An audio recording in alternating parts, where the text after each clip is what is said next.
ஜக்காத்து கொடுத்தால் மறுதடவை அவர் ஜக்காத்து கொடுக்கும் நிலைக்கு வர வேண்டும், இப்படி ஹதீஸ் உள்ளது. அப்படியானால் சிறிது சிறிதாக கொடுப்பதால் இது பயனளிக்காது அப்படின்னு கேட்குறாரு. ஒருத்தர் நம்ம ஜக்காத்து கொடுத்தோம்னா அவர் வாங்கினவர் நாளைக்கு ஜக்காத்து கொடுக்குறா ஆகணும் அப்படின்னு சொன்னால் நீங்கள் 50 100 கொடுத்தீங்கன்னா அது எப்படி அவர் ஆவார்? நல்ல பல்க்கு தொகையாக கொடுத்தா தானே ஆவார்னு ஒரு கேள்வி கேட்குறாரு. அப்படி எந்த ஒரு ஹதீஸும் கிடையாது.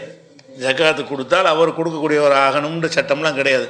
ஆனால் நம்மளாக சொல்லலாம், எப்படி ஜக்காத்து வாங்க கொடுக்கறது ஒருவருக்கு நம்ம உதவி செய்வதன் மூலமாக ஒரு தொழிலுக்கு உதவி செய்கிறீங்க, அடுத்த வருஷம் அவர் உதவி செய்யக்கூடியவராக மாறுவார்.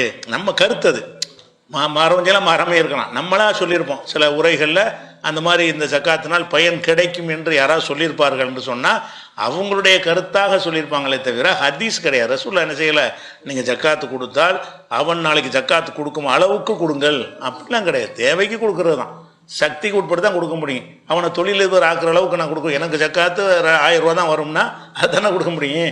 1000 ரூபா ஜக்காத்து வருது, பெரிய தொழிலதிபர் ஆக்கணுமே அப்படின்னு நினச்சிக்கிட்டு இருக்க முடியாது. என்ன உங்களுக்கு வருது அதுதான் நீங்கள் கொடுக்க முடியும். அதனால் அப்படி ஹதீஸ் கிடையாது. ஆனால் இப்படி பயானுகளில் சொல்லுவாங்க எல்லாரும், ஜக்காத்துடைய நன்மை என்ன தெரியுமா, நீங்கள் ஜக்காத்து ஒழுங்காக கொடுத்து வந்தால் இந்த ஜக்காத்து வாங்கினவர் நாளைக்கு கொடுக்குறவரை மாறுவார். சிலர் மாறுவாங்களா? எல்லோரும் மாறுவாங்கன்னு கிடையாது, சிலர் மாறுவார்கள். அதை அவங்களுடைய தத்துவத்தை சொல்லும்போது அவங்களா அந்த கருத்தை சொல்லியிருப்பாங்களே தவிர ஹதீஸ் எதுவும் அப்படி கிடையாது.